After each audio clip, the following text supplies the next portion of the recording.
Certain physical attributes of anime characters tend to be a lot more prominent than other ones. Their eyes are usually gifted with elephantiasis. Their boobs occasionally look like long-lost relatives of Miss Puff from SpongeBob. And many characters' hairstyles make it seem like their heads naturally secrete hair gel. However, it pains me that one attribute has become a shell of its former self, and I think we all knows it. Yes, I am physically disgusted at the respect the nose of anime characters has been given in recent years. Like, look at this. Who are they supposed to be? Waifu versions of Lord Voldemort?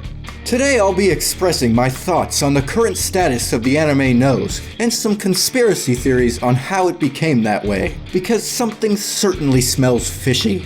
In modern times, the average nose of an anime character barely exists. Sometimes you'll see big titty anime artwork that have annoying comments like, "Her poor back." But I'm sitting here seeing these anime characters' noses and thinking, "Her poor lungs." I mean, how do these poor saps breathe? Goodness said, give it some air, man!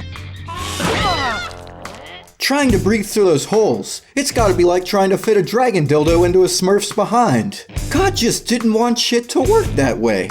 Then there's the anime trope of nosebleeds. How the hell are these tiny noses able to bleed that much? That's like a dwarf's period being able to fill the whole fucking Kool-Aid Man. Oh, nose! I've just got so many worries for the future. If this trend of noses continues, anime characters may eventually look like they're auditioning for the Emoji Movie sequel. You won't be happy when your waifu starts appearing as a trash emoji. We gotta stop the noses from reaching that level. If there's one thing that my Christian upbringing taught me, it's that evolution is bad. Some of you may be wondering why I personally care so much. What's the big deal? Well, as someone who loves anime girls, I have a confession to make. I usually don't like people sticking their nose in my non-existent sex life, but I have an extreme nose fetish. So how am I supposed to get off to the girls I love when one barely knows where their noses are?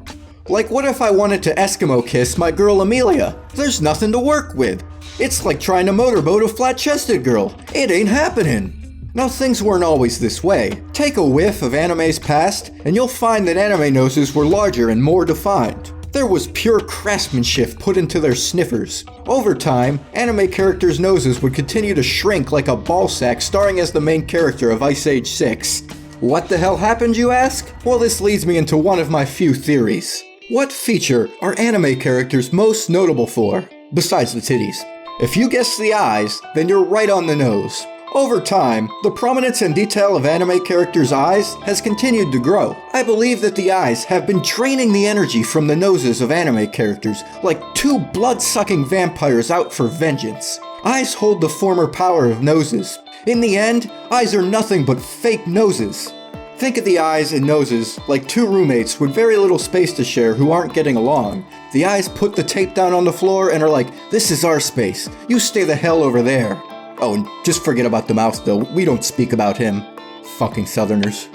Now for my second theory. It'll come as a shock to Noseone to mention that weebs have a tendency to smell. And I'm not just making another nose pun there. Weebs really stink worse than the cheese in Ed's jacket. It's a possibility that weebs smell so bad that the anime noses could smell them through the screen. You ever hear of those cave fish that eventually stopped growing eyes because it wasn't necessary for them to see anymore? Well, it's possible to combat the raunchiness of weebs. The noses shrunk over time to an almost non-existent size, so it'd be more difficult to smell the weebs. Finally, we get to my last theory. The status of noses in anime may be a reflection of Japanese models and beauty standards in Japan. Look at all these models on the covers of Vivi Japan, a very popular magazine over there. The noses appear brightened or blended in so they don't stand out. Meanwhile, there's a ton of emphasis on the eyes.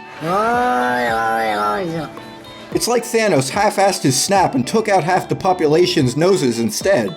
See, this is why feminism matters, folks, because these preposterous beauty standards may have ruined the noses of anime girls. Moe currently dominates the anime industry. It's simplistic, and people seem to love it because it's supposedly cute, but I don't. As an ISFP on the personality quiz, I need more detail to beat off to. Well, those are my theories. I pray that the future is brighter for anime noses. I love anime girls, but I don't know how much more my nose fetish can handle. I'm getting desperate, man. Just give me a tad more detail on the nose. It doesn't have to be much. Like hell, just the tip even. I'm becoming so blue-balled that my nutsack's starting to look like a bunch of Smurfs rolled up in a Katamari ball. We gotta make sure anime returns noses to their proper form. Are you fucking listening to me, you racist nose-hating animators and illustrators? Give characters their noses back or else who knows what the hell I'll do. You got me so angry over noses that I'm out of breath. Like Jesus, fuck. There, that'll show 'em.